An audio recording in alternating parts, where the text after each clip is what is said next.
you just abandon any precaution. You know, folks, something could happen here, and if it does, so what?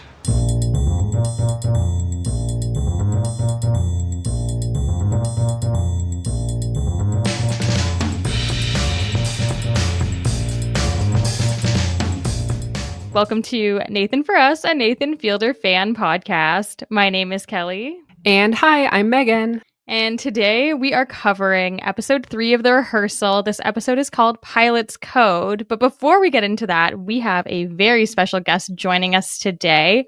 Some of you who are listeners of Rob Has a Podcast will know him from hosting This Week in Survivor History. It is Jordan Kalish. How's it going, guys? It's great to be here. And I have said now, I said this when I was on the RHAP B&B last week, that I am enjoying The Rehearsal season 2 more than I'm enjoying Survivor 48, which is probably not a hot take. If you're watching Survivor, you know what I'm talking about. But I have loved this season. I've really loved everything that I've seen Nathan Fielder put out. So I'm very excited to be here to talk about this episode, which was an absolute off the wall, even for Nathan Fielder standards, a bonkers episode of TV. Oh my goodness. It was so crazy. There's very few times where I really want to look away from the screen. I think if you're someone who watches Nathan For You and The Rehearsal, your kind of humor is a little bit cringy. You can handle an awkward moment. But I was looking through my fingers multiple times this episode and was very uncomfy.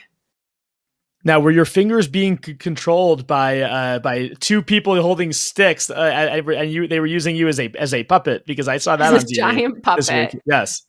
Yeah, luckily I had control over my own hands. Although, man, let's get into it. So, Jordan, why don't you tell us a little bit about your history with Nathan Fielder? When did you start watching Nathan For You or The Rehearsal?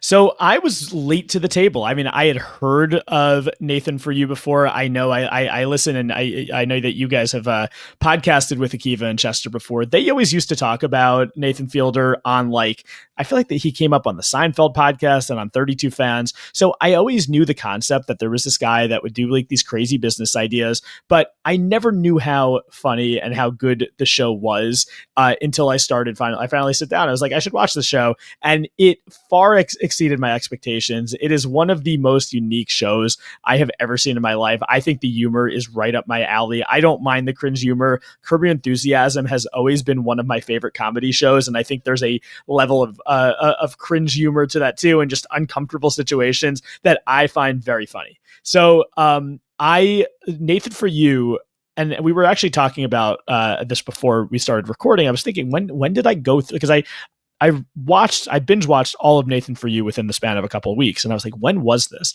And then when you told me that The Rehearsal season 1 came out, I think you said an end of 2022. Yeah. So it's been a few years since we were podcasting about The Rehearsal, and jumping back into it, it was as shocking as ever. Yeah. So The Rehearsal comes out whenever it is in the end of 2022. The timing worked out perfectly for me, because as I was finishing my Nathan For You rewatch, I was sad that I didn't have any more episodes. And then I find out that Nathan Fielder is coming out with a new show that was like starting the following week. So I must have binged all of Nathan For You sometime in like probably the fall of 2022. And then I was watching the Rehearsal was The Rehearsal coming out the first season? Was it coming out weekly like it is now, or did they release all of them at the same time?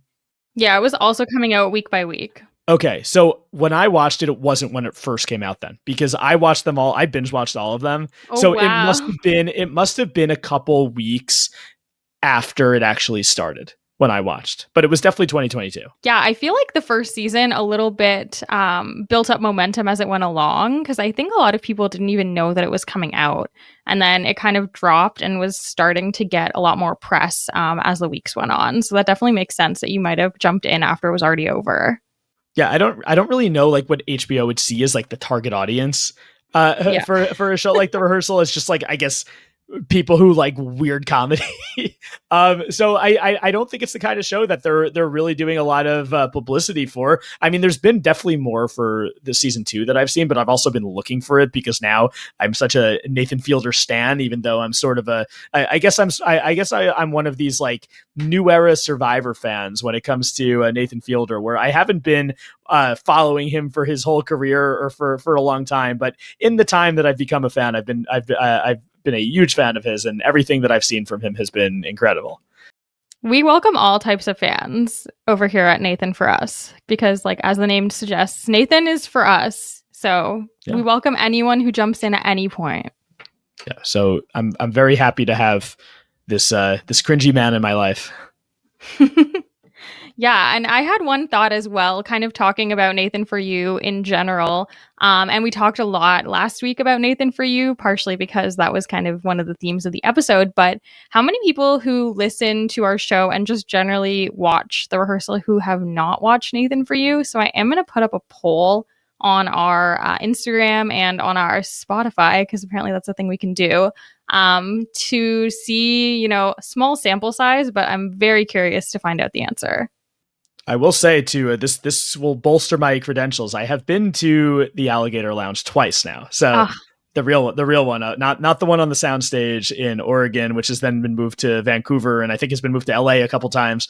But the real Alligator Lounge is in Brooklyn, not too far from where I live, and it's in near one of my favorite breweries and one of my favorite Chinese restaurants. So it's when I go to one of those places, I tend to step into the Alligator Lounge, and I don't do trivia there, but maybe I should start hosting Survivor trivia there. How was the pizza? I didn't eat anything. I think I just had I didn't stay in there for a long time. The first time I went in and I had a drink. The second time, I think I maybe got like a drink and left. I was with a friend of mine who had also watched The Rehearsal, so he was excited to check it out as well. I do wonder how many people are going to the Alligator Lounge to have difficult conversations with their friends now. I think if someone invited me, I'd be very concerned they were about to reveal a deep, dark secret that they've been keeping from me for years.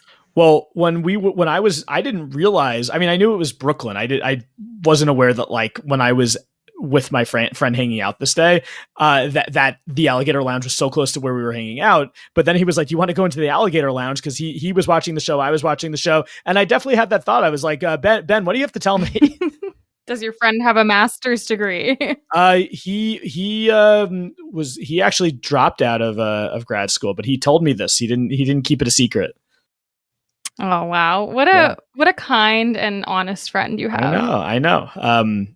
And we have done bar trivia together, but there haven't been too many awkward situations or conversations that we had to have, and definitely our Alligator Lounge experience was nowhere near as memorable as whatever his name was from the first episode of The Rehearsal.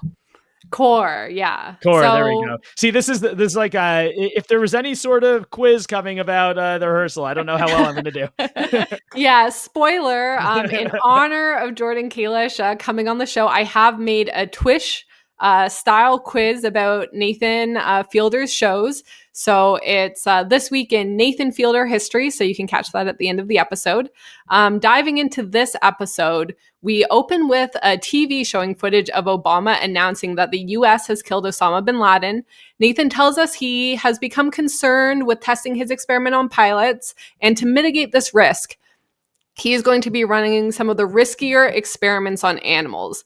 Now, just right off the bat, I thought we've run some pretty risky experiments on people. The one he's running on animals seems fairly tame to me. Yeah, I mean, I think that these animals, they might be a little bit confused as to why the house that they're living in now doesn't really go out to the outside. But I don't know if these little Yorkies are thinking about that. I think that the animals seem to be in pretty good hands. Yeah, I feel like just going back to the Osama bin Laden of it all, this opened and I was like, where are we going here? Which, like, I guess every single episode of this show, I say that at some point. But I thought that this was a wild opening, and like I could never have imagined where we were about to go with the rest of this episode. I mean, he must have an episode on 9/11 bringing this up and it being about plane crashes. That's my best guess as to the direction we're heading. Well, yeah, I mean, he had to put us back in what was this, 2011? He had to make sure that these pets were in a were in an environment that was exactly like the original Achilles Yorkie. Yes, so we meet this couple. The reason for why we're back in time, and they're named Monique and Bogdan. They live in Lone Tree, Colorado, and they have cloned their dog named Achilles. So they've cloned him into 3 dogs. They're called now Apollo, Zeus, and Theseus, and they look to be Yorkshire Terriers, as Jordan said. And basically, Nathan is trying to figure out nature versus nurture, and he wants to try and recreate the original dog's upbringing to see if he can get the new cloned dogs to act the same way as the original. So, Jordan, do you have any pets? Would you pay $50,000 to clone them? So I do. Well, unfortunately, I do have a dog that did. Well, I had a dog that passed away about actually a little over a year ago now. And I do miss him. I think it would be a little bit creepy to have him cloned because he was a he was a family member. He felt like a family member with a personality. It would be weird to have like an exact replica of him, even if the personality may have been different, as we see with the Yorkies. I would also not pay $50,000 to have my dog cloned. I don't really have that change lying around. But the closest thing I have to a pet now is my mom's dog, which I sort of think of as my dog, even though I don't live with him. And same with his name is Cooper. Love Cooper, but I'm not going to clone Cooper. Yeah, like I think, first of all, I have to say something about this $50,000 situation. I feel like I normally use like different things as a yardstick for how rich people are. And I think you can clone your pet might be my new kind of benchmark for if someone's in the same tax bracket or not as me. But my husband does work for Intel, or used to, and I'm like, what was Bogdan doing over there? Because we certainly do not have dog cloning money. Maybe he founded Intel. Like, I just need more information here. Or is DJ Monique extremely lucrative? She could be a really good DJ. Maybe she's doing a lot. She has a bar mitzvah every weekend, a wedding, also a wedding every weekend. She might just be the most successful DJ in all of Lone Tree, Colorado.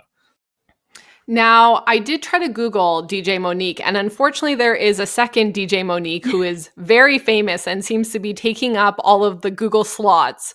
So I know that I wasn't able to find our DJ Monique, but maybe this is a clone of DJ Monique, and that's how Bogdan and Monique have cloned themselves as well. And they all have jobs around the country. They all have jobs for Intel, and they're all DJs, and they're just pulling in they have like 10 incomes, and it all funnels into the original Monique and Bogdan. Oh my God. The layers. The people cloning money is a lot more. Yeah, a lot more money than the dog cloning, I would assume. So how does this just exist? I mean, I know like they've cloned the sheep in the 90s, and so this just exists as a technology, because I've never heard of anybody cloning their pet before. I'm so glad you asked. First of all, this is really famous actually because Barbara Streisand did it a long time ago, and she's cloned her dog a bunch of times as well. So I know like in the pop culture sphere, people have definitely talked about this. But I also looked into this company that is on the show called Perpetuate Inc. And I went to their website. The website does look like it maybe was also from 2011. It's pretty rough. But if you're really interested in learning exactly how the cloning process works, Jordan or any of our listeners, there's a handy video from Bill Nye the Science Guy who explains how genetics work. And then there's actually a video that features somatic cell nuclear transfer, and it opens up with some really smooth jazz in the intro part of it. So if anyone wants to learn some more, that resource is there for you. Or if you just want to listen to some smooth jazz and get some science knowledge in the process. Yeah, Bill Nye video is always the correct decision. I personally would clone my pets in an instant. Sign me up. I'm the clientele for this. I don't have the money yet, but hopefully one day I can clone your pet rich. We're going to start a Patreon just for Meg to clone her cats. My dirty barn cats. So Jackson was the dog that my dog that died recently. He was a Cocker Spaniel, and like whenever I see a Cocker Spaniel, especially he was like a golden colored Cocker Spaniel. Whenever I see a dog that looks like him, I just miss him. Like I don't want to. I feel like if he died, like we or my mom got Cooper actually before he died, which was good because he was getting old and like Cooper kept him company, and now Cooper's the new dog. I like the fact that Cooper looks nothing like Jackson because I feel like I wouldn't want to try to like recreate this dog because we saw from this episode, even if they look the same, like they don't act the same. Unless of course we do a rehearsal and then it might climb on the back of the couch. Yeah, the hallmark. That was actually a very sweet moment. But I guess we can kind of dive a little bit more into what Nathan goes through and decides to set up to try to make sure that Zeus, the clone, who's, I guess, the youngest puppy, I guess they just kept cloning him. I wonder if it's because these dogs kept not turning out like Achilles. They were like, we'll take another one and another one. Is it 50,000 per dog? Or like once you have like the cells or whatever, can you just keep recreating it? It's almost like a rehearsal in itself. The starting price on the website is $1,200, which is much less than 50. So I don't know how you actually get up to that number. We might need to send an email and investigate the whole process. Are we saying that there were like 40 something clones and only 3 of them made it? Is this what happened here? No. I'm a little concerned about Perpetuate. Perpetuate Inc. Animal Clothing Head Start. I like that they capitalized the PET in Perpetuate. That's very, very creative. Yeah, so technically the $1,200 fee is culturing, cryopreserving, genotyping, and the first year of storage cell in a line. And then you have to pay another $120 for all animals. Okay. So I think that's just literally to take the cells, remove the cells and store them. This sounds like something that RFK Jr. would be into. As Canadians, I don't know. So, fun fact, I do have a public health degree. So, Unfortunately, I follow a lot of the RFK Jr. stuff far too closely. Yeah. But I think this actually is probably more similar to like an IVF situation. Okay. That's what it sounds like. So, like, some states maybe are very against this. They might be like, why are we bringing these dogs into the world? I don't know if they care as much about pets. I think they're fine. They're fine with the pets.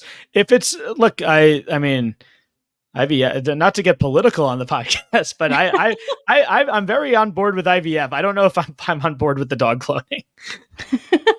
Didn't they just bring back dire wolves? Aren't we using this technology to bring back much more exotic dogs? That's exactly how they did it too. Oh wow! They basically used this technology. Did Perpetuate bring back the dire wolves?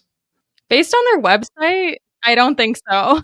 Yeah. Some Game of Thrones fans working for Perpetuate. We really need dire wolves. You should have mixed the Yorkie's DNA with the dire wolf to make your dog, but a better version of himself. Okay, I don't know if you could have gotten a better version of Jackson though. He was perfect. Oh, that's so sweet. He was the man. But life goes on. What are you going to do?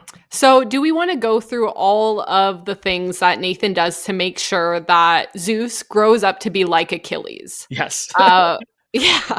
Yeah. So I guess at the base layer, they create a new apartment, and it is a clone of the previous apartment that they had to make sure that Zeus grows up in the exact same environment. This is something we've seen Nathan do before. Seems pretty tame, nothing extreme that he couldn't have used a human for or hasn't already used a human for. They get people who are, I assume, from the Fielder experiment, or using the Fielder method to mimic Zeus's owners or Achilles' owners. And then we also have, which might be the most difficult thing that they have done to recreate the situation, they have trucked in San Jose Air for a walk. That was my favorite part when they brought in the air and they drove it through like 350 miles or whatever he said it was, and blew the air into the dog as it was walking past. There was like a funny cutaway. There was like the cutaway of like the two guys talking about like the tech industry, and then you see the Jared Fogle ad on on the bus station, which I think they only showed for like half a second. It was either catch it or you miss it. But that was such a funny scene where they're walking the dog. The Jared ad was hilarious. Yeah, this to me was like one of the most Nathan for You type of segments that we've seen on the rehearsal since probably like episode 1 of season 1. Yeah, it seems like Perpetuate could have been one of the companies that Nathan is working with. Like that could have been the angle for Nathan for You, but obviously we're focused here on the dog owners and the actors playing the dog owners, who seem to be getting pretty into each other. I think that that actor Bogdan and actress DJ Monique seem to really like each other. Oh my gosh, yeah. They seem to have a lot of conflicts as well. They did, but I think the conflicts were part of the plan. When their makeup smooching, I don't know if that was scripted, but they seem pretty into it. They're just so dedicated to their craft, these Fielder Method actors. Are each of the Moniques paired with a specific Bogdan, or are they mixing and matching all throughout the days? I need to know. I think we could maybe go back in the episode and check. You would have to like, they all sort of looked a little bit different. They did a good job finding actresses that looked like Monique. The Bogdans didn't look as much like Bogdan, I think. But we could maybe go back into the show. If we rewatch this, we could see if they were always paired with the same partner. Yeah, I'd like to know how they did some chemistry testing, if Nathan had paired them, if they paired themselves, if there was any real relationships forming, if there's any jealousy there. I'd love to get deep into these Monique Bogdan relationships. We need a reality show based solely around the Fielder Method actors, and like we just need to follow them and kind of get more into their lives, because I'm very, very invested. Now, from the Fielder Method of last season, there are multiple actors who have come back and play many of the background characters. So some of these actors have now known each other for years, and I would be shocked if there wasn't a little bit of intermingling going on. Megan's writing fan fiction about the Fielder Method actors for sure. Do you have a favorite, Megan? Do you have a favorite Fielder Method actor? I do. 1 second. I don't know his name. Is it Thomas the paramedic? It's Thomas the paramedic. I knew it. I was like, we messaged him on our Instagram account. Let me pull him up.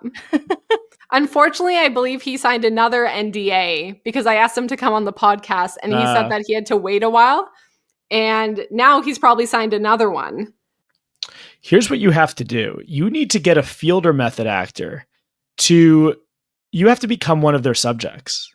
And then they'll be forced to come on the podcast. The principal. Right? Yeah. If any of you are listening, I don't know why you would need to follow us, but, you know, just throwing it out there. Neither of us are pilots, unfortunately. Hey, maybe the next season is going to be podcasters. That would be incredible. So one of the hallmark Achilles traits was being able to sense if Monique was having a diabetic attack. Now, they tried for months to see if they could train Zeus to be able to sense that Monique was having a diabetic episode. Now, this is one of the few times I would say that Nathan didn't try hard enough and didn't go to enough measures to see if this is something that they could actually do. Taking a look online, a lot of people were commenting that dogs can smell a diabetic attack and that someone pretending to have one probably wasn't going to fool the dog. So I think he probably should have brought in people and, you know, who were maybe about to have a diabetic attack, who maybe have diabetes. I don't know what you would do. Deprive them of sugar, give them too much sugar. I don't know. This is the risk. I think you could probably just like mess I think with sugar. Yeah, you asked what's the riskiest Nathan Fielder experiment. I think that the Kelly and Megan experiment of giving people diabetic attacks is maybe the riskiest thing. Whoa. I didn't say that. I wanted to do that. Look, are you Public Health Kelly is saying that if you have diabetes, you should find Nathan Fielder and you should volunteer to have a diabetic attack so you can properly train the dog clones. I think Paramedic Thomas will be on standby and ready to assist. We just need true. to know that the dog's going to have a reaction. Alternatively, we could bring the dogs to the hospital. Maybe there's already people having that reaction. There are possibly safer methods for this.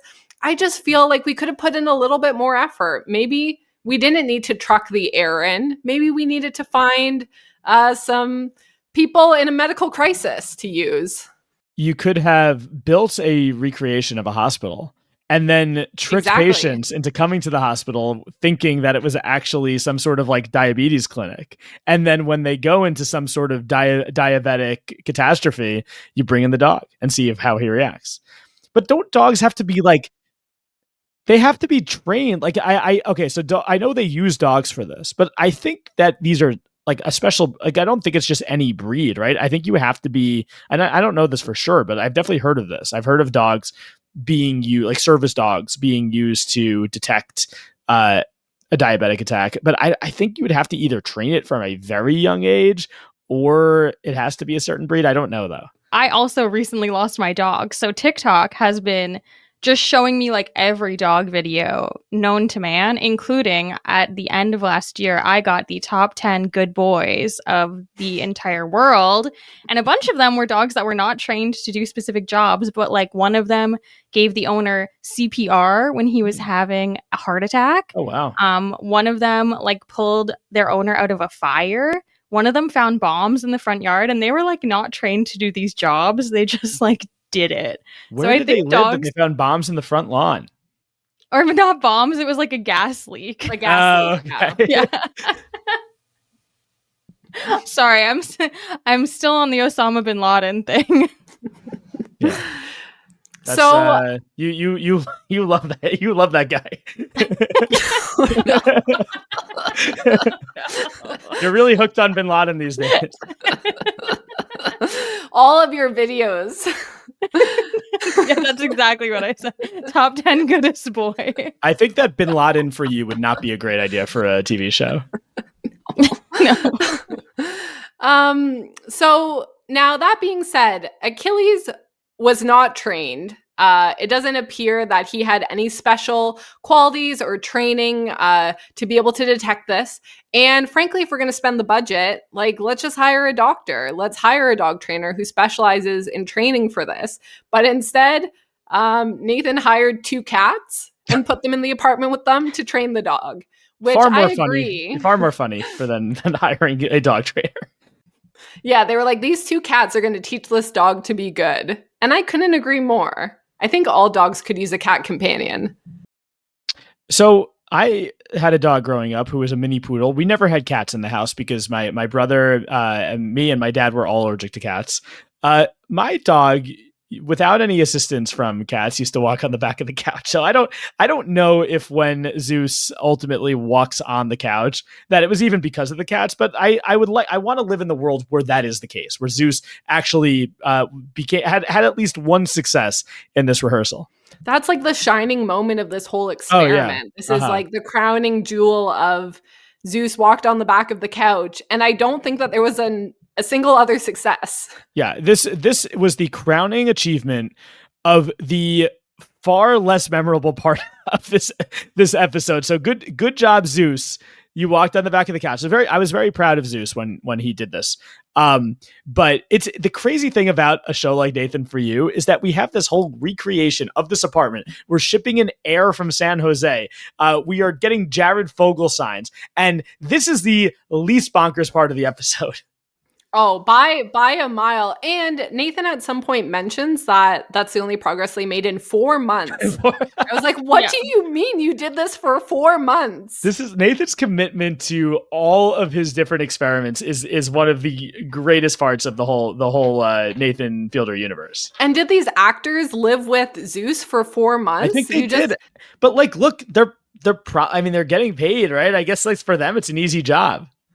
Yeah, but the easiest way to not bond with your pet is to give it to a bunch of actors for 4 months and live in a house that's not yours. And also, Zeus must have been so confused. It's like, why are these people just switching out? Like, they're his real owners, I assume. I don't know if his real owners were even ever there. It seemed like they were watching on a TV screen. So I guess the real owners were never there. Yeah, they visited once a week, but that was it, which is not enough bonding time. And then the Monique actors just kept pretending to die. Yeah, and also like the dogs know that the Moniques and the Bogdans are all different people. So like, what is Zeus thinking? Like, and also these cats, like these cat actors who knows how long the cat are there any like there with the kids that he had living in the house in season 1 of the rehearsal. There were these laws about like how long the kids could work for, which is why you had to keep switching out the kids. I assume those laws don't exist with cats. The cats could probably just live in this fake apartment that the whole like fake Bogdans and fake Moniques are living in. But I wonder if the cats were there full time. I'm guessing maybe they were. Like, are they just like rent-a-cats, like rental cat actors? I don't know how this whole thing works. I feel like the cats is more normal that they can just hang out there. Like cats are like more chill being in the same place, but the dog in that tiny sound stage would be crazy. Yeah. Well, he did get to. Well, the dog's going on walks. He goes on I walks guess. with the fresh San Jose air. That's fair. Yeah, he is getting the good air. Yeah, you think the dog was ever walking past us? Was that fucking Jared Fogle on that sign? Okay, so the actors begin having some charged conversations that might have an impact on Zeus's development, including one argument where Bogdan leaves to go watch The Hangover 2 with his Intel buddies. I think that line of watching The Hangover 2 had me cracking up. Probably maybe more than anything else that happened in this first segment of the episode. Just such a topical 2011 line. I gotta go watch The Hangover too. Yeah. Fake Monique was not a fan of this. Is that the perfect way to exit out of an argument? You got to go hang out with your Intel buddies. And watch The Hangover 2. To watch The Hangover 2, yeah, I think so. I think if you're in an argument, I guess the Hangover 1 would have been too old. And then also like, you've seen The Hangover 1. I think that your partner would understand, okay, it's The Hangover 2, it's the new one. Maybe he hasn't seen this yet. So I think it is the right movie to choose. Yeah, but why wouldn't you get the invite? Well, yeah, obviously. He has to stay at home with the dogs. Yes, yeah. He should have been home with his dog clone, hanging out with Monique instead of going out with the Intel buddies. How much fun? Who wants to go to a movie with their work friends? So Kelly's husband works for Intel. So tell us how often he's going to the movies with the Intel boys. So, okay, let me clarify. He no longer works for Intel. He works for a company that got bought by Intel, and then so he was working for Intel, and then Intel sold off the company, and then it was partially owned by Intel, and then Intel sold off all their stake in the company. So now he doesn't. But my husband famously does not feel that work friends should be like outside friends. So he like doesn't hang out with his work friends outside of work. They don't really like go for drinks or anything, which this is not my stance, but that's how he feels. So he would not be going to watch The Hangover 2 with his Intel buddies, sadly. Yeah, I would say I have a similar relationship with my coworkers. Like we see each other all the time at school, and I like them. I'm a fan of the people that I work with, but I never really hang out with them outside. Like maybe once or twice ever hung out after work. I've gone to. This is like my second job, my coaching job. I've like gone to the birthday party, I went to a 50th surprise party for my athletic director, and I've seen one of my, and like we had some other coworkers there, but it's not a regular thing. Like I'd rather just have them at work and then have my actual friends when I get home. Yeah, definitely same. Now I did message Colin because Bogdan's excuse for not having children, which Monique would like to have, is that he's been really busy and he's really focused on work, and they are working on a new microprocessor, and it's a big project. So I asked Colin if it is a big project. He said technically yes, but it's also a pretty ambiguous statement to make. And I said, is it a good enough reason to not have kids? He said, I had a kid while working at Intel, so probably not a perfect excuse. So the Bogdan actors should have dove into this to figure out, is this a real excuse or not? Yeah, Bogdan, my husband's calling your ass out. DJ Monique. Yeah, DJ Monique, come on. I mean, if you want to have a kid. If you don't, that's cool too. She's too busy being a DJ now, I guess. Yeah, being a DJ would be, I think, a tough job as a parent because you're spending a lot of nights out. Maybe you have a lot of weekends. The kids have activities, and you're out spinning some. I don't know what DJs do. They spin the discs. What do they do? But yeah, you're out playing some tunes, and your kid is then just hanging out with Bogdan all day.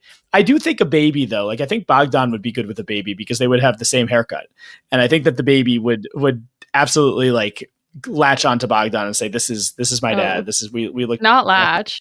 we well not latch. That's the wrong word. But not latch yet. We're gonna get into the latching later. Oh. So after learning all about Monique and Bogdan, we jump back to our Catch Flights Not Feelings friend Jeff from last week. So this is a nice little throwback. We get to see Jeff again. I know we've been waiting to see, are Moody and Cindy going to come back? We haven't seen that happen yet. So we've got another recurring character. Jordan, I'd love to hear your thoughts on Jeff. I think that Jeff seems like the kind of guy that would have a high-level role in the United States government at this very moment. No, Jeff is absolutely insane. Like, I don't know.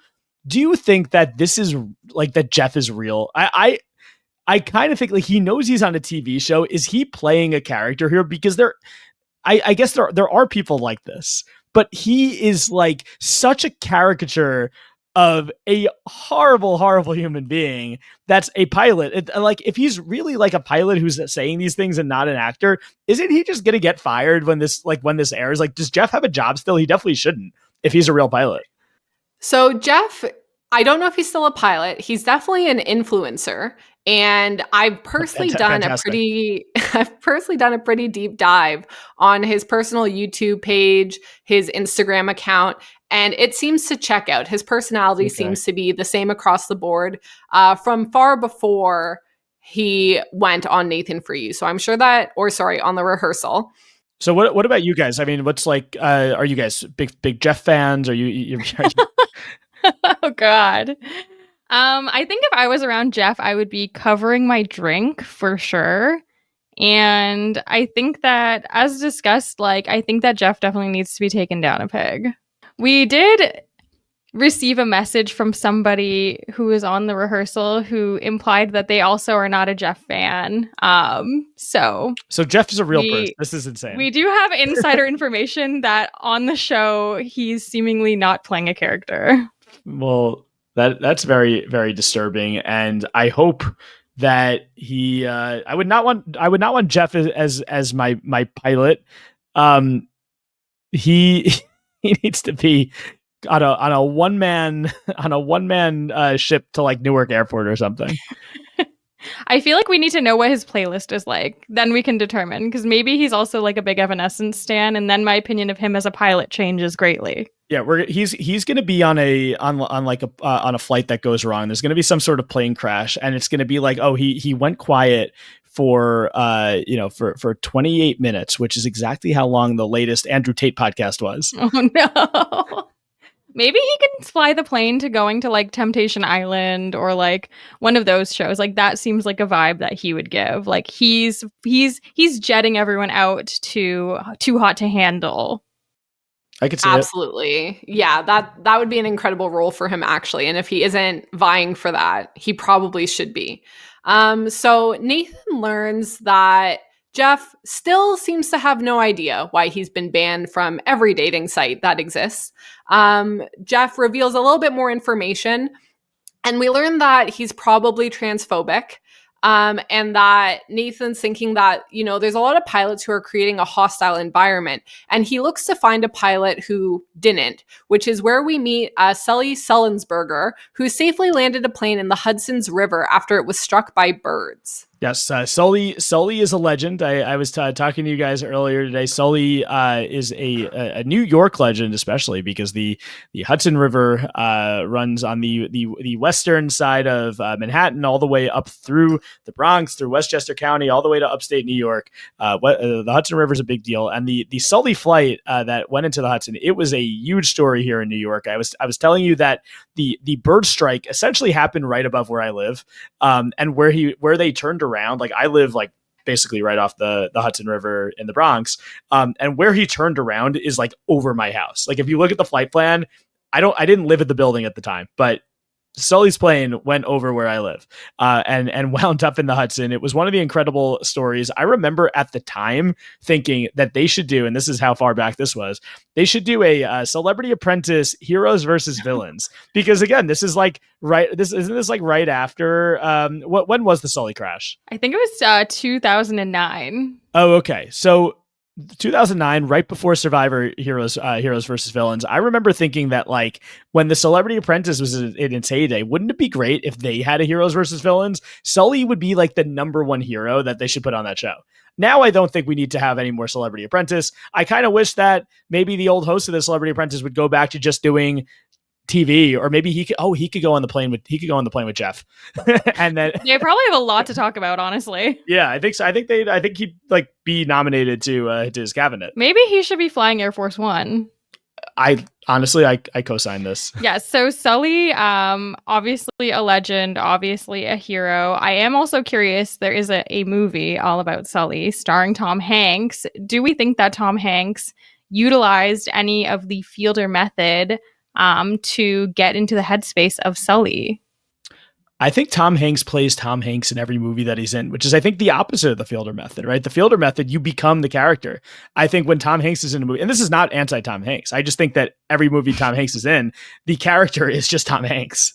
All of them?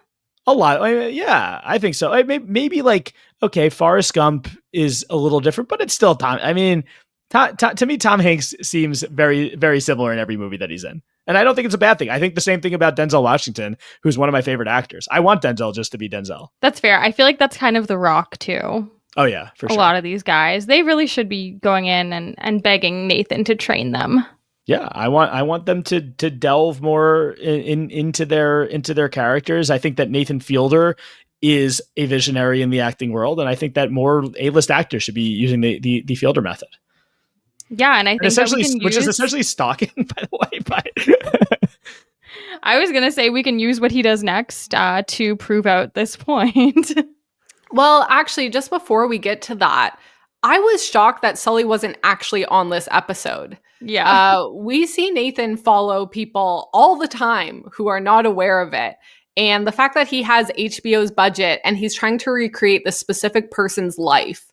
I'm shocked that we're not getting an actual Sully cameo. So I wonder if he didn't want to ask him based on the next events we speak about, if he turned it down or what's happening here. What do you guys think? I feel like yeah, it could have been a conversation with Sully. Like Sully is still alive. He definitely could have called him up. Like Sully's posting on Instagram. I think that it's just funnier this way to not have Sully involved at all. So I imagine that's probably why Nathan went this direction. I don't know why we're not following Sully, trying to collect his DNA. Like, if we have the budget, why aren't we trying to literally make Sully? Do you want to clone Sully? I do. I think that would be an incredible human being to clone. I watched the Sully movie last night. I didn't really know much about him before this episode came out, so I got to learn all about him. He seems like an incredible human being. I gotta say, hell of a mustache. Hell of a mustache. Oh Same my with God. his co-pilot. His co-pilot also has an incredible stash. And I just feel like this was a real missed opportunity to stalk someone, steal their DNA. Like, we've seen Nathan steal someone's urine before to make sure that they're having fun together. Where is that energy? Like, yes, I know we went far, but I just feel like we could have gone farther. Oh my gosh, I thought for sure we were getting some sort of interview with Sully when they brought his name up, and it seemed like they were setting up like, look, episode 1, if you could get former National Transportation Safety Board Director John Goglia, can't you get Sully too?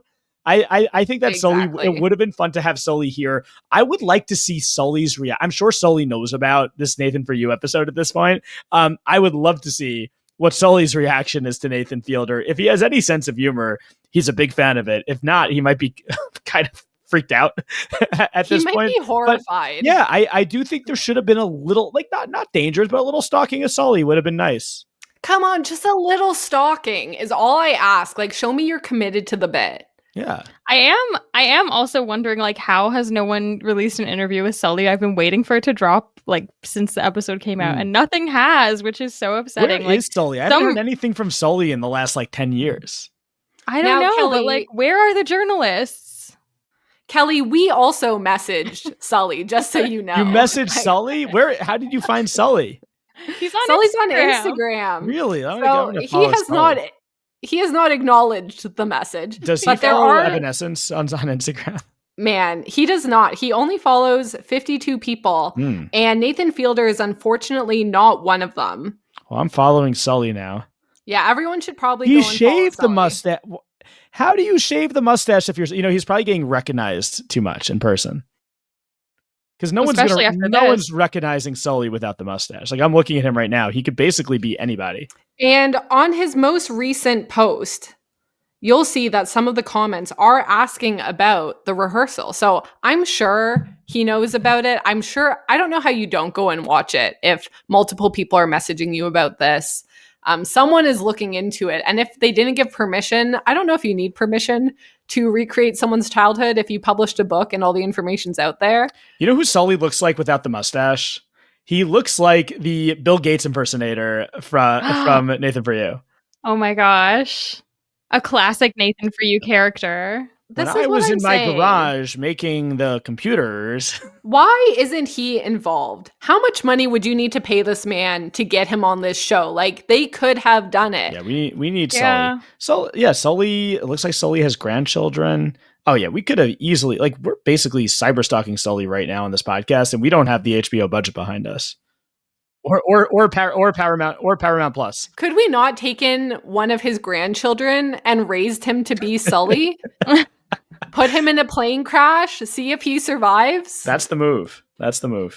We'll follow his life for the next 20 years and see if this works out. Hopefully no bird strikes in mini Sully's future, but we could have look, if you told me that I was in a plane and Sully's grandson was flying the plane, I would feel safer than I've ever felt in a flight.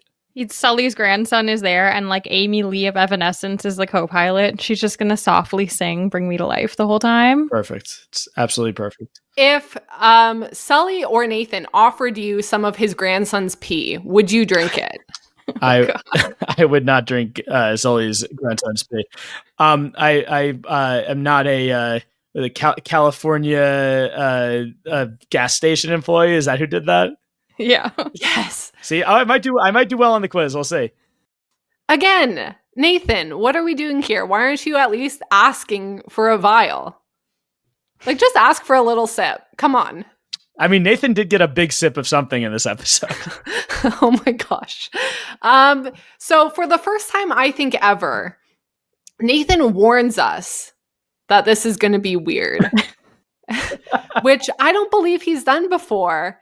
And was very alarming. How did you feel in this moment? Yeah, this probably was one of the more stressful things that I've heard Nathan say. When he says something's going to be weird, like, I just have no idea what's coming. And honestly, I don't think I could have predicted what we see. When they showed the back of his head, didn't you think that he was just becoming adult Sully? Yes. Yeah. Definitely an old man. Yeah. I think Nathan Fielder as a baby is one of the creepiest images I've ever seen in my life. I think it's one of the worst moments of my life. He looks so much like Mike Myers to me in this entire segment, and I don't know why. Yeah, because he looks like mini me. Okay, I don't even know where to start, but I guess it starts at him shaving his entire body. But then he puts on a bald cap. Shave your head. He wasn't brave Come on enough. now. Are you saying this is another instance where you don't think that Nathan was as committed as he should have been, despite building the gigantic house and becoming Sully? This is why we didn't need Sully. We had Sully by the end of the episode. Yeah, somehow in the most shocking segment I've ever seen in my life, I feel like he could have done more, which maybe I'm being too harsh on him, but there's just a few little instances where I think we could have cranked it up a notch. Yeah. And I say that with love. I'm excited to hear what you think he could have cranked it up with the breastfeeding part. Well, I'll tell you. Why a puppet? Why are we using a giant puppet? No. Now, I'm not saying use a real human breast. What are you saying then? But could you not have put some sort of weird, like, chess piece on a person, because in the rest of the segment, they're using actors on stilts to represent his parents. And using a giant puppet at the beginning just seems very strange. I think maybe they didn't have stilts no one would agree to tall it. enough to make the parent look big enough to make Nathan Fielder look like he's baby sized.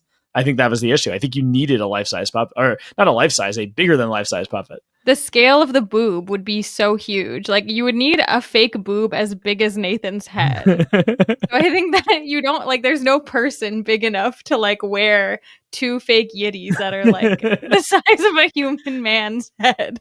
Like, they have actors in movies play giants. I don't think the mountain is still with us, but get the most giant man and dress him up. They could, yeah. No, I like the puppet. I was cracking up when I saw the puppet, and I think it's funny that the puppet became a real lady on stilts. I mean, it's look, part of Nathan For You. Does it everything need to be accurate? I feel like when some of the things are like purposely janky, it's so funny. And the fact that like there's no acknowledgement that this puppet became a real person is very, very Nathan For You / The Rehearsal. I love the puppet. Yeah, to be fair, I don't think I could have actually watched it if it wasn't a puppet. It was horrifying enough as a puppet. I think my comments are, dear Lord, we cannot unsee that. Please, please, please, Nathan, do not have the co-pilots recreate this next episode. Oh, no. It would have been funny to make Jeff do this, though. See if he becomes a better pilot. Difficult to test results. Do you know who the puppet reminded me of? Oh, gosh, I hope no one. Remember in Survivor South Pacific, they had the Jack and Jill challenge where they had to drag the giant puppets in order to win the screening of the Jack and Jill movie. That's what this puppet reminded me of. The Jack and Jill puppet that was very cringy in Survivor South Pacific. See, I thought the puppets were really fun. Like, I like the puppets. I like the puppets. I don't really know if I like the Jack and Jill challenge in Survivor South Pacific, but I like the puppets. I'm like, I kind of want... Okay, so I have a toddler, famously, as of 2 episodes ago when I told everyone that. But I have been so curious because he's so small to like see things from his point of view. So I was like, wait, low key, if I had the option to like be a baby in the room, like I don't want to breastfeed off the giant puppet lady, but I am interested in walking around the giant crib and stuff. Well, I believe these adult babies do exist, right? Wait, I don't want to be an adult baby. not permanently, but like you could be a temporary adult baby. I think I just want like, the giant furniture. It would just be like an experience. Like you could go to a place. This could be a Nathan For You idea. You go to a place that lets you experience being an adult baby for the day. You don't have to do it like grossly forever. I don't know if there's a way to not do it grossly. I hope there's no adult babies listening. I don't want to offend anybody, but our biggest listenership is the adult baby community. I'm sorry to all the adult babies out there who I have disrespected on this podcast. If Mike Bloom's listening, I'm sorry, because I think he famously hates adult babies. Yeah, but I think he agrees nightmare. I maybe we're talking about them too much for Mike Bloom, but I do think he appreciates that we are. I guess we've had sort of an anti-adult baby bias on this podcast, and again, I apologize for anyone who we've offended. So I did mention I thought that he should have used Jeff in this instance because Jeff is a pilot we see who doesn't have a lot of empathy, who I guess we don't actually know if he makes good decisions in the air. But we know that he doesn't have a great relationship with his co-pilots, unlike Sully.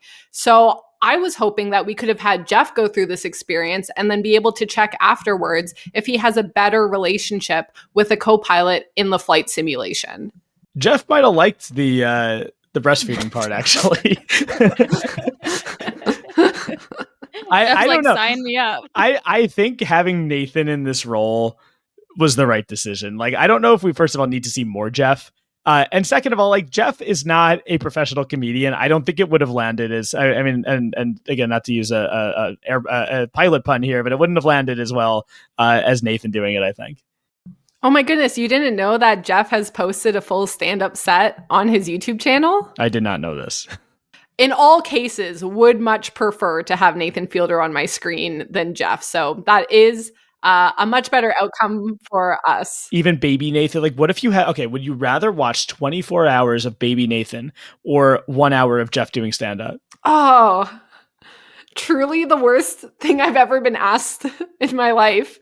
I might have to, I think I would have to pick the hour of Jeff's stand-up. Really? 24 hours is a 24 really hours is a long lot. time to watch a grown man dressed as a baby. I lived it, man. Not literally. My baby's an actual But your baby, baby's but, like a normal I feel like baby. it's fine. I assume. Your baby is very, very cute and is not a grown man who shaved himself. I hope drinking your breast baby milk is from a not puppet. secretly an adult in a baby costume. That would be the wildest I don't reveal think of you've all I don't think time. you've lived it, Kelly. You're not a puppet. I think I could tune out for an hour. I don't know if I could tune out for 24 hours. I feel like it would be worth it to see if he breaks at all. Because he did break during the breastfeeding scene when the milk is exploding out of his mouth and then he goes, oh my fuck. gosh. That was so funny. Okay. So, Kelly, you would pick 24 hours as human baby Nathan. Yeah, I'll watch the baby Nathan for 24 hours. I have a friend who watches these like live streams of these baby eagles that are just in a nest, and you see like the adult eagles flying to the nest and like feeding them, and you sometimes see other birds like get close and then the adult eagles get mad. I think that that's less entertaining than the 24 hours of baby Nathan. I think that could be fun. What percentage of time is he breastfeeding? Because that impacts my decision. Kelly, how often do babies breastfeed? I don't know this. A lot, like every 2 hours, and it can be for like a really long time. Here's Maybe what you have I to would consider get used too. to it. If he was in baby mode for 24 hours, he would have to do everything a baby does. Like, yeah, he would have to have his diaper changed. He would probably be sleeping for a lot of that. So like babies sleep. Like Kelly, how long do babies sleep? A lot. Like when they're little, they sleep for basically like 18 hours almost a day. Like they sleep a ton. So it would really just be 6 hours of baby Nathan. And can you do other, I know this is like my game. I guess I was the one who introduced this question, but when Nathan's sleeping, are you able to do other things? Can you like get up and go for a walk with Zeus or something? Are we able to sleep? Yeah, I think so. I think when baby Nathan is sleeping, you're allowed to take a nap. Okay, that helps a lot with my decision because staying up for 24 hours on its own seems like a tall order. That would be rough. That would be rough. Us in our 30s now, we're like, whoa, the horror. Yeah. So you're saying you were going with you're choosing baby Nathan over Jeff. If I'm allowed to sleep, absolutely. Okay. All right, that's fair. Also, like, we need to see the puppets more. Like, I feel like these artists put so much work into the puppets. Like, I can appreciate them over the 24 hours. I can appreciate the people controlling the puppets who are, like, crawling on the floor, moving the puppet hands. Very skilled puppeteers, by the way. Oh, incredible. Yeah, I want a whole backstory on these puppeteers. I'd love to interview them. Hopefully they pop up on IMDb as puppeteers so we can see who the people are behind the mask. You could get them on. Now, the second use of kind of prosthetics in an extreme way is we see Sully's sister. This seems like an obvious choice to put an actual actor in, as the scale and the size would be similar. And I'm wondering if we think that working with child actors last season really deterred Nathan from using someone a little bit younger in this role who could actually look like his sister. Instead, we have this extreme prosthetics as he's feeding this human small pebbles. Here's the thing. I don't think that Nathan would have had any issue of using a real child here. The problem is that Nathan would be so much bigger than a real child, than a real little girl. So I think they had to go with to keep the accuracy. They would have had to go with and dealt with a prosthetic because she was what, supposed to be 6 or something or 4. She wouldn't have been the same size as Nathan. He's not a real baby. He's just a fake baby. You weren't swayed. You weren't tricked by his incredible acting. No, I mean, I bought into it, but at the end of the day, it's you're like, that's an adult man. That's not a baby. That's not what babies look like. Or babies don't say fuck.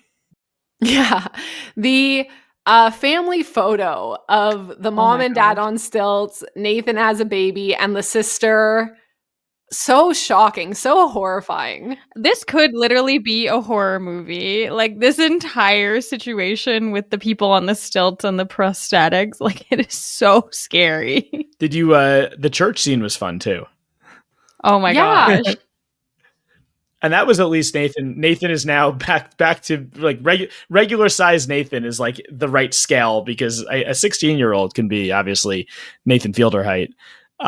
So it was fun seeing seeing him. What was he doing in that? He was like sweeping.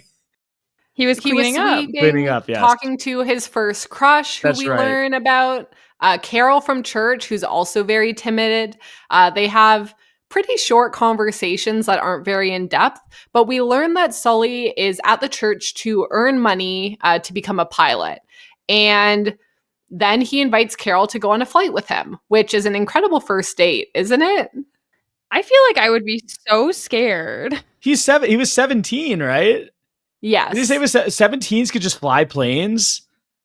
17-year-olds? Times were different. That's true. These were back in the day. Back in the days when little girls were eating rocks and well, you took your crush on a plane ride and maybe got a little aroused. Oh gosh. Who wants to take this one? Yeah. Oh my goodness. Yes. When Nathan joined the Mile High Club by himself. The best description that there is. I did see someone on, I think maybe Reddit, saying, why didn't he use the hotel sex box that he had invented back in Nathan For You? If anyone doesn't remember, Nathan invented this box where you could place your child if you were staying in a hotel room so that you could have sex in the hotel room. An incredible decision. Would have been a good use for this. Do you know what the thing is, though? Like, yes, Nathan did whatever Nathan did in the cockpit of the plane. I think that Jeff probably, like, unprompted, was probably doing it first. I don't even think I don't think Nathan like broke in the cockpit before Jeff had a chance. Like, I would not be surprised. Oh my gosh. Jeff is certainly inviting women on plane rides and trying to get some in the air for sure. He's not a safe man to fly with, I would assume. It's cute when Sully does it. It's not cute when Jeff does it. Well, let's be okay. Sully did not. Was it cute? Did not do this. Okay. I think that's okay. Sully, cute. Nathan, I think Nathan maybe scientific. Nathan, yes. Scientific. That's true. It was for science. Therefore, we must condone it. But do we condone it? Now, Nathan does say that this was meant to be an experience for himself, so he could fully embody Sully. It wasn't for us. That is true. This was Nathan for Nathan. Nathan for Nathan. I'm slightly confused because he said that he was finishing and flying the plane at the same time, but I'm like, did Nathan also learn how to fly at some point and we just like glazed over this fact? Or was he just kind of like, pretending? Like, because how did he really recreate this? Does he have a pilot's license now? I'm pretty sure he got a pilot's license for this season. Wow. Oh my gosh. An icon. But yeah, so he is able to successfully finish the landing in both ways. I mean, it is called a cockpit. Oh boy. Yeah. Well, where do we go from here? I don't know. So we learn also that Nathan feels that there's a couple of gaps in Sully's memoir. Sully doesn't seem to want to talk about his first marriage where they did not have any children. And we kind of learn that throughout the Sully memoir, he has left out a lot of different things and kind of a lot of things with his emotions. So do you think that Sully was doing a project for Intel during his first marriage? It always comes back to Intel. He could have been working on a microprocessor, though. We'll never know. But yeah, Sully never talks about his emotions in the book. He says that they have never gotten the best of him. He claims he's never cried. He talks about coping and dealing with his emotions over 15 times, but never states how he does this. This is very astute by Nathan Fielder to pick up on in the book, which leads him to the ultimate caper of the Evanescence song. Yeah, I'm so curious how Nathan like plots out where these episodes are going, because this just feels like such a wild thread to be following. Very detective like. He rips apart the book, places it out. We really map out Sully's life. He's got his highlighter ready. He is ready to make connections. He is looking for correlations and causations all over the place so that he can become an excellent pilot. Just so we're clear here, he's doing all of this because he's still trying to figure out our original goal, which is to figure out how to make sure that our co-pilots can speak up more. Hey, look, you got to go to the source. When you have a captain like Sully and his co-pilots are feel so free to share their, even if they didn't, his co-pilot didn't even have any ideas, but he could have. There was an opening there, a 23-second opening where he could have shared anything he wanted to share.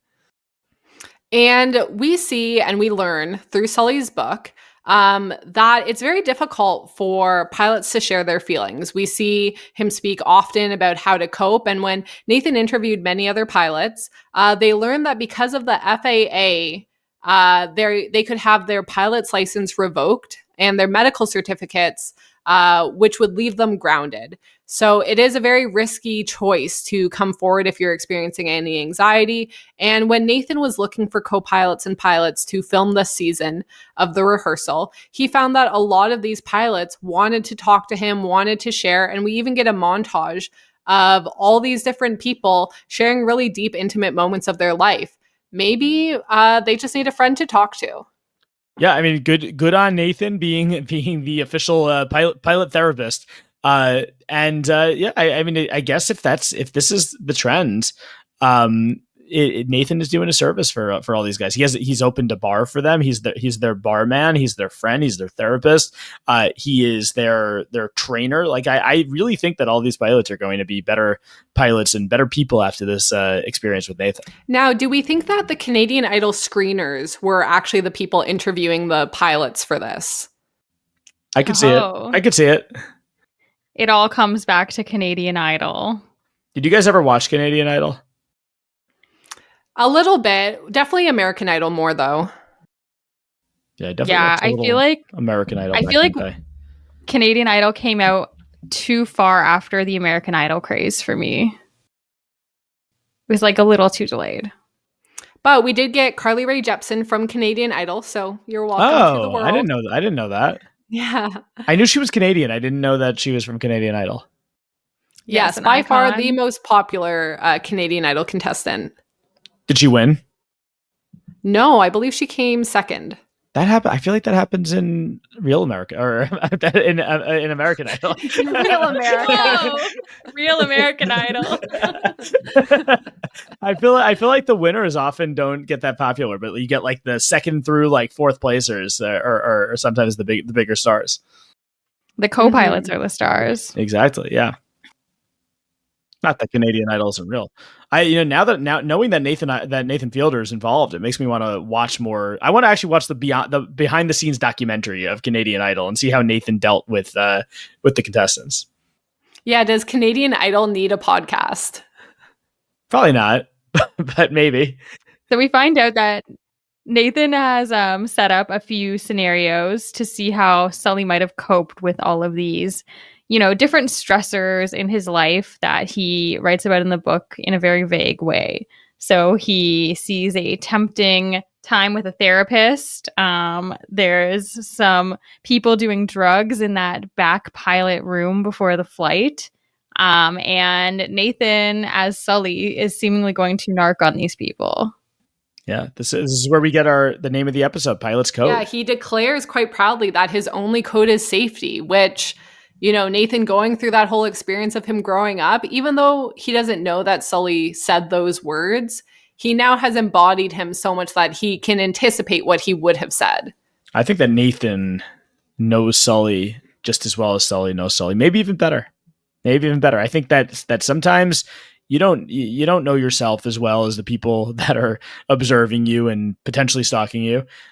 So I think that Nathan is maybe a better Sully than Sully. I mean, we've never seen them in the same room together. That is true. So maybe they're one and the same. I wonder if Sully makes an appearance in like a future Nathan, or a future The Rehearsal episode? I still, honestly, I hope he doesn't. I feel like I do want to hear from him, but I'm like, I don't need him on the show. Yeah, I agree. I think that we might be done with the Sully storyline. I don't think you could really get better than what we got in this episode. I don't even know what else there would be. I feel like we saw everything. Like, I feel like I know Sully so well now. Do you think there's ever, outside of the week when he landed the plane in the Hudson, do you think there's ever been a moment where Sully has been like trending online more than right now? Oh, I mean, probably when Sully the movie came out. Yeah. That was big. I did look it up, and that movie cost $240 million. So I'm curious how much this episode cost to make. The $240 million, but does that compare to the HBO budget? So we move into an entire section all about how after Sully's dad has died, he begins to reference a lot of different songs. So we kind of see Sully, walking through the fake airport and coming across a new invention, which is the iPod. And he ends up buying an iPod, and we see him putting some different songs on it, and he kind of discusses, Nathan discusses what he thinks those songs might mean. So I guess to start with, an incredible song choice. We have Soak Up the Sun by Sheryl Crow, Fast Car by Tracy Chapman, and Bring Me to Life by Evanescence. 3 incredible songs. Good choices. I have a friend of mine who has a song ranking system where every song is either an active like, a passive dislike, or an active dislike. And you could actually play this as a drinking game when listening to music, and whoever's the odd person out has to drink if you rate it differently than the other people. I think these are all active likes for me. I think these are all top tier songs. I mean, each of them actually, they're really good songs. He had excellent taste, which is probably why he was such a good pilot. They all have a different vibe too, Like I feel like I can listen to them at different points in my day and just get a little groove on. He has a tune for every situation. I could see Fast Car being a popular song amongst pilots, because what is a plane but a fast car that flies? It's a good point. Is there any song that we think would be a bad choice to maybe be listening to when your plane is potentially crashing into the Hudson River? Probably anything about crashing and burning. Sugar, we're going down. Sugar. Oh, that's a you're going down swinging. Yeah, I also want to mention just about your car to plane comparison. Moody actually put out a TikTok, I think just yesterday, claiming that planes are way better than cars, and he's trashing them. So he would staunchly disagree. Wow. Isn't there a country song like "I'm Getting Drunk on a Plane"? I feel like that's maybe a bad one for pilots. Yeah, that's probably like a Jeff choice. I could see Jeff being very into that song. Yeah. I could see Jeff like acting out that song on a regular basis. So Nathan states that in the book, Bring Me to Life by Evanescence stood out. It was a song that he referenced multiple times. A few people have come out and said, that's not quite true. I think it was only referenced once, and it was referenced just as many times as any other songs throughout the book. But it was definitely the funniest choice that Nathan could have made. And we see why when we recreate the Hudson's plane landing. And we learn that the duration that Sully pauses to think through what he's going to do is 23 seconds, which is the same length of time as the chorus to Bring Me to Life. I mean, it's an iconic song. I mean, it really brings me back to like my childhood at sleepaway camp. I specifically remember the song being all over the place, and it's a banger. It's a straight up banger. Bring Me to Life. So I can see Sully in this moment of this life or death situation where not only his life is in his own hands, but all these people's lives are in his hands, in his mustache. And you need some inspiration from somewhere, and you look down, you see your iPod. What song are you going to play? Soak Up the Sun? That's not really appropriate for a plane crash. I mean, it's appropriate. It's good. It's good for a pilot. I mean, the sun, you're kind of closer to the sun when you're flying. But fast car, probably not for a plane crash, but this was the perfect song and the perfect chorus to listen to. And I could see how this put him in the zone, his co-pilot he did the right thing. He made sure he included him in the process, asked him for any ideas. His co-pilot didn't have anything, and he decides, we're landed in the Hudson, baby. We're doing it. And Sully has the best water landing I've ever seen. I mean, maybe it's not as good as some of like the regular landings, just that typical pilots have on a daily basis. You'd rather have the runway landing than the water landing. But when that's not an option, you land in the Hudson. Yeah, I was under the impression that landing in the water was fairly safe and have since learned that it is normally an absolute disaster and it's almost impossible to land well. And that this is just like a huge testament to how skilled he is as a pilot that he was able to do this landing. But I do think that when you're on a plane, they lead you to believe that a water landing is a very real option that is a perfectly fine, you throw on your little life jacket, you're good to go. Yeah, it's not what you want. I mean, because I think if you go and think about how water works, like you go in at the wrong angle, doesn't it become like the Titanic where it's probably gonna like hit the water and like break in half? Like I think there's some really terrible possibilities. You really have to make sure you're like going in straight. And I'm saying this, of course, as an expert. You really need to make sure you're doing it the Sully way. And I think if you're not listening to the right music, it's really going to be bad for your passengers. We see a bunch of clips of this being like his kind of pump up song. Like he's listening to it while he's going for a run. Like he's listening to it at a lot of key moments. And I feel like everybody just needs that song in their back pocket that, you need to like concentrate. You need to really get something done. Like you got to throw on your Bring Me to Life by Evanescence. I don't want to put you guys on the spot and ask what yours is, but if you have it handy, we could talk about it. I got to think about this. Megan, do you have it? I'm going to try to think of a song that fits this for me. I like a lot of different music, but I feel like there could be something here. I feel like for me, this is going to sound so stupid, but like The Business by Tiesto. I think you guys know that song? I know Tiesto. Like, let's get down. Let's get down. Yeah. Like if I had to crash a plane into the Hudson, that would be my go-to. Yeah. Not crash, but land a plane in the Hudson. Sorry, land the plane. No, let's get down to business. That's like that's like Bring Me to Life. That's a good catchphrase. For me, I thought about it. And it's a kind of obscure Red Hot Chili Peppers song. It's not like one of their hits. It's more of a deep track. I love the song Charlie. Charlie has a great guitar riff that plays throughout the song. I listen to it in the car all the time. Sometimes I'll just be in the mood to listen. It's from the Stadium Arcadium album, which is actually a tour that I went to one of their concerts when they were on the Stadium Arcadium tour. And I've always liked Charlie. I feel like it's not even the best Chili Pepper song. Nobody would call it the best Chili Pepper song, but for whatever reason, I like it. I like this. I like the guitar riff. I think it's fun. Yeah, that might be it for me. Yeah, I feel like a good pump up song might be like Eye of the Tiger. Really focus, concentrate, get your job done. If I'm crashing, I'm probably putting on Boulevard of Broken Dreams. It's done. It's over. I'm alone. I've given up. That's not the vibe. So it depends on if I think I'm going to make it or not. If I'm sad, I'm just going to be in the sadness. If I'm hopeful, let's crank it up.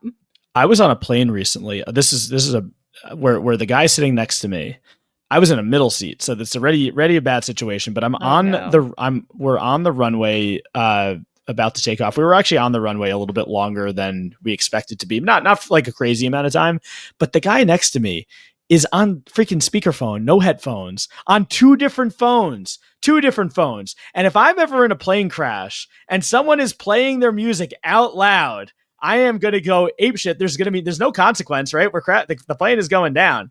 I was so pissed off at this guy. I'm not a very confrontational person.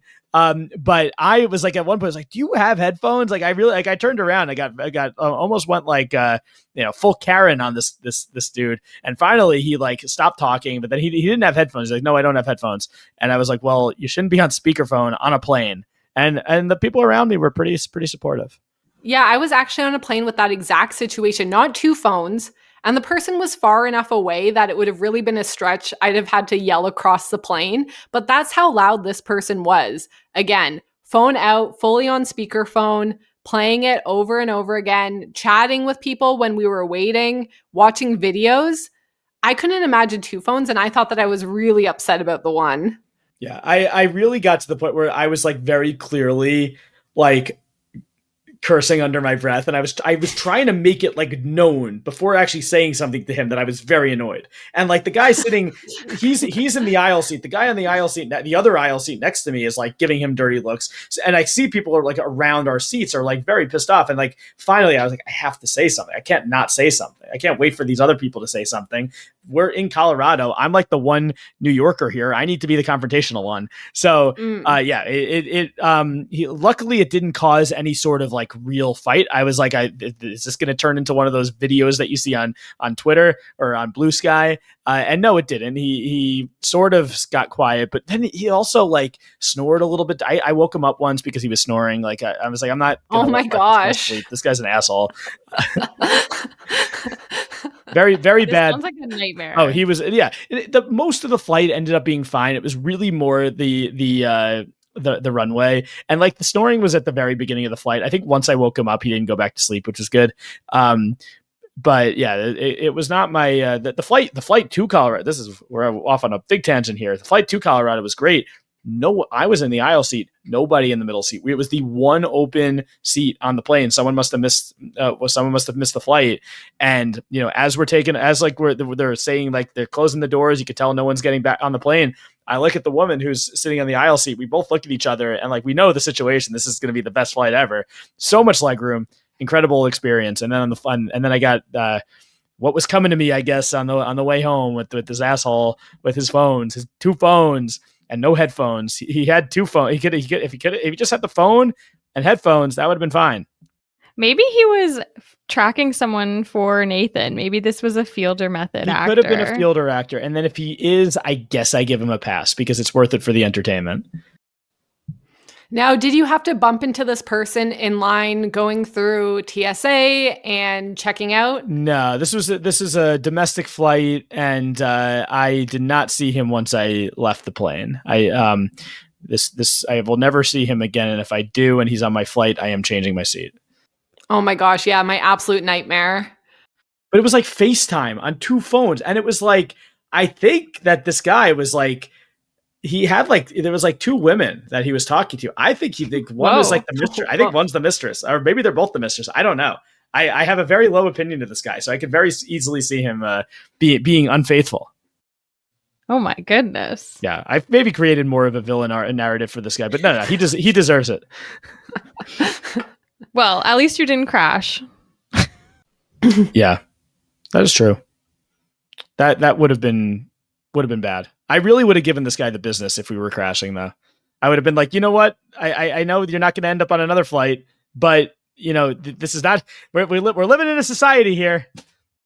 Yeah. So obviously we see all of the music, and we see that, as discussed, Nathan kind of acting as Sully. He posits that perhaps during this 23-second pause between when he chats with the co-pilot and they decide to crash into the Hudson River to land, that perhaps this being the perfect amount of time to listen to the chorus of Bring Me to Life, that's exactly what happened, and that Sully popped in his iPod and jammed out in order to get in the zone to land the plane. Do you guys think that this is actually what happened on the plane? Do you think that Sully listened to Evanescence? Unfortunately, I'm pretty sure that they found his iPod in his bag with all of his stuff that was left on the plane, and so he wasn't actually listening to it while flying. But I'd like to believe that he was, or at the very least, he could have been just singing the chorus in his head. He didn't have to have his headphones in. This is clearly a beloved song of his. He's listened to it 1,000 times. Maybe he was just singing it in his head to get himself pumped up. I could see it. Did they say in the episode that they found it like in the water? I don't know if that was true. I think it was found in his bag. Okay. I guess they think it is allowed to take some liberties. I think similarly to how he said that the song was mentioned multiple times throughout his book when it wasn't, he just tweaked things a little bit here and there, which I do appreciate and is a much funnier narrative. I feel like part of it is I think that he mentioned the songs in other places too. Like I found a really old article in, I can't remember exactly which magazine it was, but it was like a running magazine. And Sully was talking about what songs he likes to listen to when he's running. And one of the songs that he said was, he didn't say Bring Me to Life, but he said that he really likes Evanescence. So he's definitely mentioned them multiple times in like different places, at least. I'm looking at a Vulture article from yesterday where Evanescence's Amy Lee thinks that Nathan Fielder is some kind of genius. So she at least, maybe Sully doesn't, but she at least watches the rehearsal, or maybe watched this episode of the rehearsal because she was so relevant here, and is a fan. So maybe season 3 we'll get Evanescence on. Yeah, I highly recommend people do check out the Vulture article. It's pretty fun. It does sound like Amy Lee didn't know who Nathan was, didn't really know what this project was, but she has since watched the show because she knew that this was coming up, and she really likes it and thinks Nathan's a genius. So love to see it. Nathan's getting some celeb fans. Yeah, apparently the description that they were given when getting the rights to the song was pretty vague. And so she didn't really know what this project was about. And so for her to love it and think it was an incredible project and to see the humor in it like the rest of us is so lovely. You can tell that she really gets it, which is nice.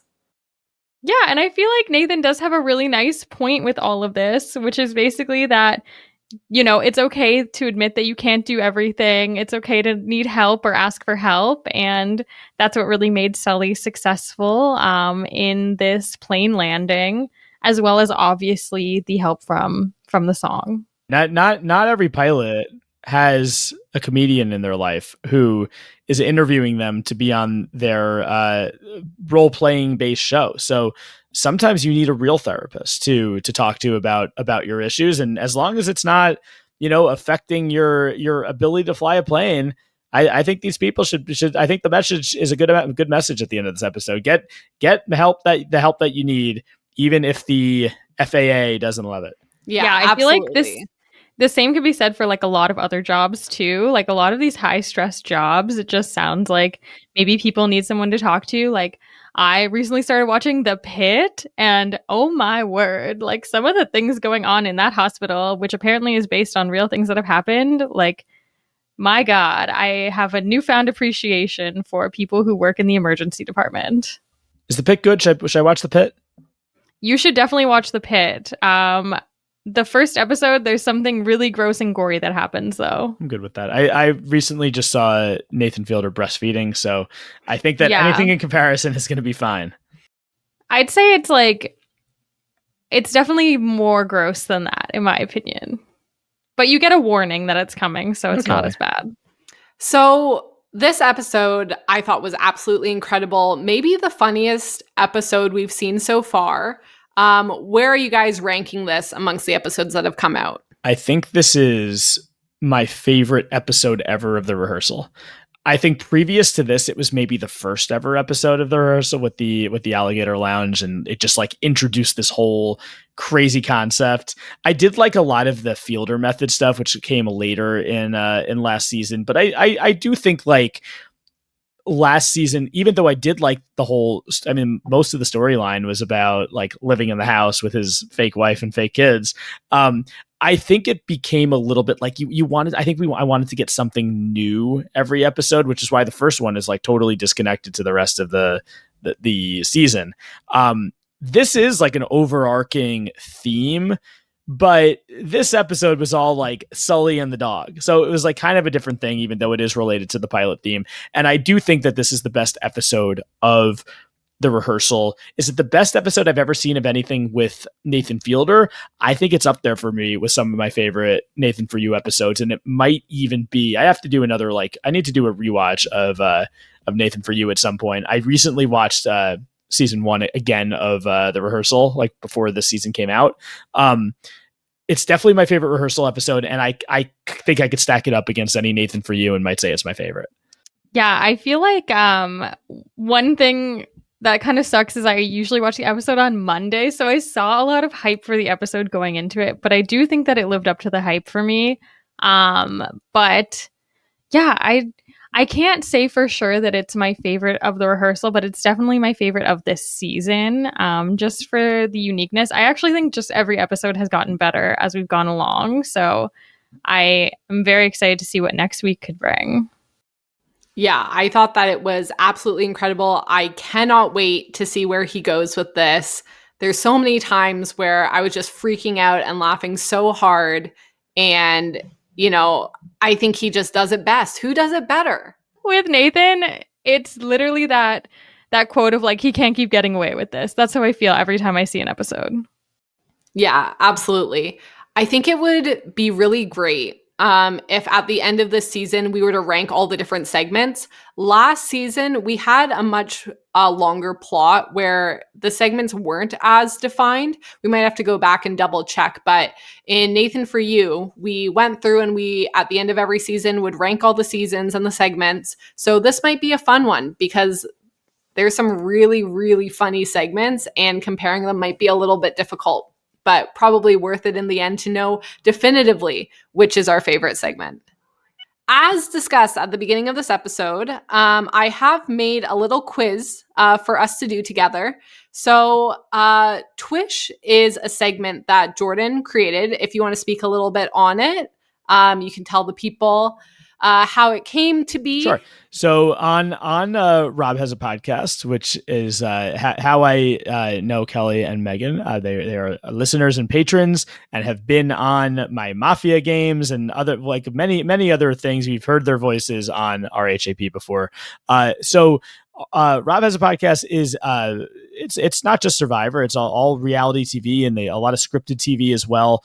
And when Survivor airs, if you don't watch the show, when Survivor airs and somebody gets voted out, Rob interviews the person who got voted out. And on the Exit Interview podcast, I do a segment with Rob called This Week in Survivor History, which is a Survivor trivia quiz where Rob goes against, now it's patrons and listeners. In the past, we've also had him going against other Survivor contestants. And Rob does a very in-depth trivia quiz against whoever the opponent is. And this is not like who won this season. That's way too easy for Twish. This is like very in the weed stuff. Things about votes that happened 25 years ago. So it's really an in-depth game where you need to be an expert who hasn't just seen the whole series of Survivor. You need to have seen like each season at least twice in order to do well on the trivia game. So that's Twish.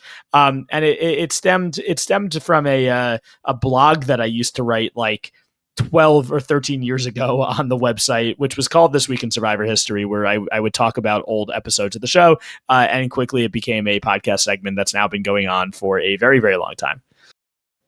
Yeah, I think you were saying recently it's been 13 years. Something like that. It's I think it started as a weekly segment, maybe it's not 13 years because I'm pretty sure it became a weekly segment during Cagayan, or Cagayan or Blood versus Water. Cagayan was like 2014. So it's more like 11 years. I've been RHAP has been on for 15 years, right? Yeah, 2010. Yeah. And I started listening like right when it started. It was like my first episode I ever listened to was like episode 1 of Heroes versus Villains, which I think was the first RHAP episode. So I've been listening for a long time, and it was a couple of years before it became a segment, but not that much after the start of the podcast. It's always a fun time. I am awful at Survivor trivia, despite having watched like every season, but I always enjoy listening. So, for this week in Nathan history, we are looking at episode 3s. Ooh. So the seasons we have to look at are Nathan For You, seasons 1, 2, 3, and 4. I have pulled some questions from each of the episode 3s, as well as the Rehearsal season 1, episode 3, and the most recent episode that we're talking about today, season 2, episode 3. So there will be 6 questions. 6 categories, 1 question for each episode 3 of Nathan For You and the Rehearsal. You will be asked a question based on the episode. If you can get the answer correct without multiple choice, you get 2 points. Oh wow, I've heard these rules before. If you need multiple choice, you get 1 point. If you are wrong, you get no points, and your opponent can steal for 1 point. So, Jordan, as our guest, you can pick the first question. I can quickly review the names of each episode to help jog your memory.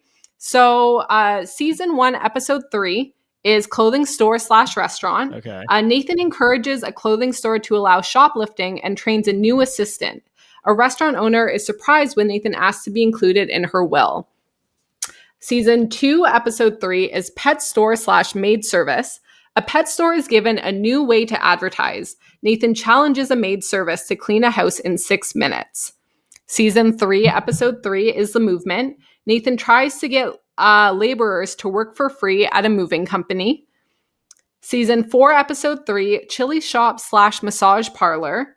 Nathan helps a chili maker sell his chili at a closed event. Nathan promotes a massage parlor in an unusual way. And then we move on to the rehearsal. So season 1, episode 3, Gold Digger. When Angela continues to raise her son, Nathan goes to new lengths to help a man prepare for a difficult conversation. And of course, the episode we spoke about today, season 2, episode 3, Pilot's Code. Nathan experiments on animals and himself. Well, I think it's pretty common when I'm hosting Twish that contestants, the guests will often choose a new era Survivor season because it's the most recent. I just watched Pilot's Code this weekend, so I think I'm going Pilot's Code for the recency of having watched it. That makes sense. Now, I will say, because it is the episode that we just talked about, I did try to make it a difficult question. Sure. It started, my first option for this question was when Apple released the first iPod, it famously advertised the ability to hold how many songs. Oof. And then I realized that might be too easy. Oh, I thought that was too hard. So I did change the question. That was the tame version.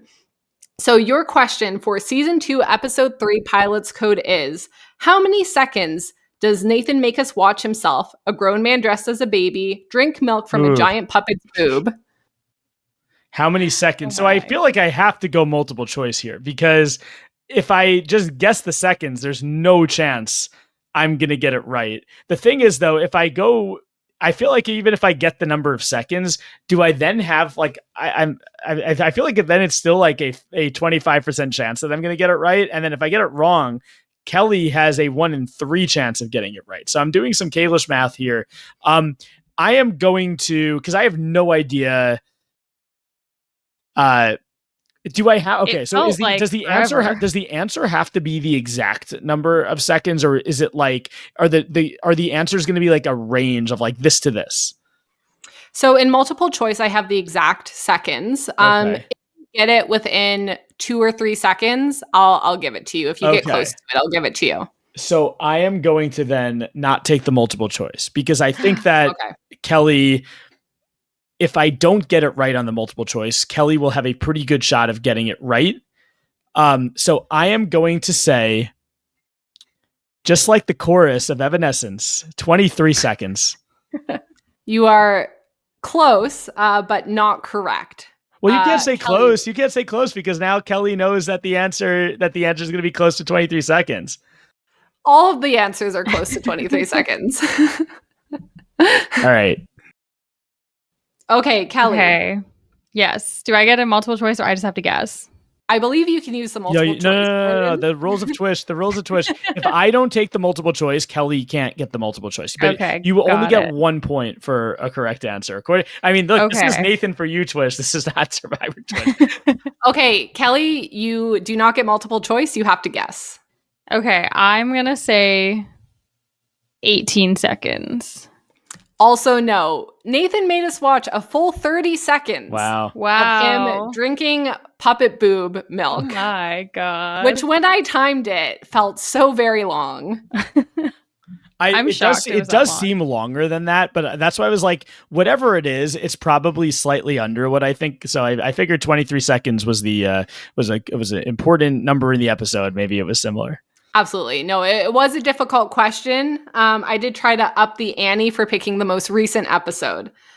So Kelly, where would you like to go? I'm going to go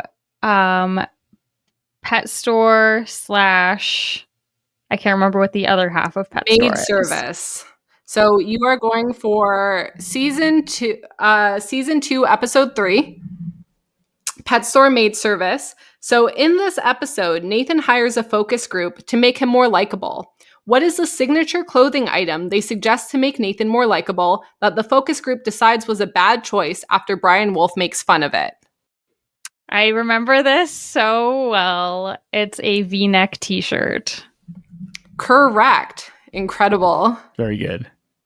I thought you were going to Callie ask gets me about 2 Pet points. Mania and Buzz the Fly. I was so excited. Rest Close, in peace. We could have cloned him. Yes, very good memory though. Okay, Jordan, where would you like to go? You know what? I'll take the other New Era season, the rehearsal season 1, episode 3. Okay. Nathan helps prepare a man named Patrick to have a difficult conversation with his brother because he won't give Patrick his portion of his grandfather's will if he's dating a gold digger. Which chain restaurant does Nathan recreate to have this conversation? Okay. I watched this like a couple weeks ago when I did my rewatch. What chain restaurant did he recreate? If I get this wrong, I feel like Kelly's going to definitely know the answer because you've podcasted about this. Do I know it, or do I need to? I could picture it. I could picture the restaurant.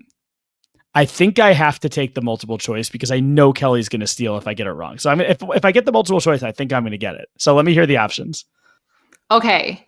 The options are A, Red Robin, B, Chili's, C, Applebee's, or D, Raising Cane's. D, Raising Cane's. Correct. Okay. I knew the other 3 were wrong. I knew it wasn't Chili's, Applebee's, or what was the first one you said?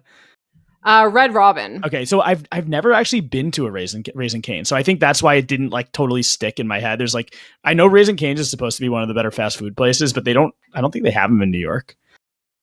Yeah, we have like, if we have them in Canada, I've never been, but I only remembered this because I was rewatching just like some funny clips that I had on my computer, and I had a clip of this episode, and there's a woman in the corner during this conversation who's just air mimicking eating like a chicken wing. It's so incredible. It's like during this very serious conversation, she's just in the corner like fake eating the chicken. Yes, I'm looking this up right now. That was very funny. That I am wrong. There are definitely Raising Cane's in Manhattan. There's actually a couple. One of the Raising Cane's is just a little bit west of Central Park, just north of the Lincoln Tunnel, very close to where Sully landed his plane. So Sully could have gotten off the plane and gone to Raising Cane's. Yeah, a great place for a difficult conversation. Okay, Kelly, what season are we going to? You still have seasons 1, 3, and 4. I'm going to go The Movement. In the book The Movement, written by Jack Garbarino, ghostwritten by Austin Bowers, who is Jack's famous childhood friend? It is, rest in peace, Steve Jobs. That is correct.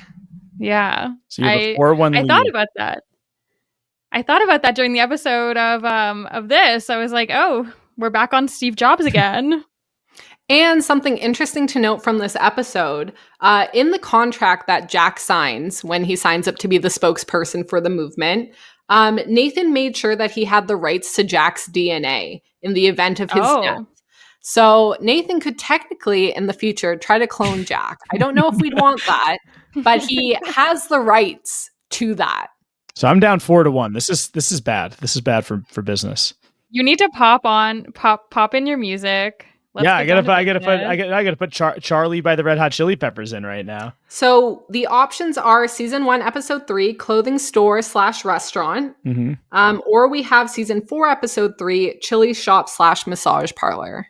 I do remember both of these episodes. My issue with Nathan For You is that I've seen every Nathan For You episode, but I've seen every Nathan For You once, which I feel like Kelly is going to smoke me if I get it wrong. Can you read the episode descriptions again for those two? Absolutely. Yeah. So season 1, episode 3, Nathan encourages a clothing store to allow shoplifting and trains a new assistant. A restaurant owner is surprised when Nathan asks to be included in her will. And then season 4 is Nathan helps a chili maker sell his chili at a closed event. Nathan promotes a massage parlor in an unusual way. I'm going to go with the earlier season of season 2. Season 1. Season 1. I'll go season 1. So, who does the Survivor Nathan Borneo, the Borneo of Nathan for you? Yes. So who does Nathan allow to shoplift from the clothing store Hardware in an attempt to boost their sales through media attention? It's a specific person? Yes, it's a kind of person. A kind of person. So I feel like I have to maybe go for it here for 2. Weren't they... Do I have to say, like, how specific do I need to be? You can probably be a little bit vague. I can maybe elaborate a little bit. So I don't think I can. Okay.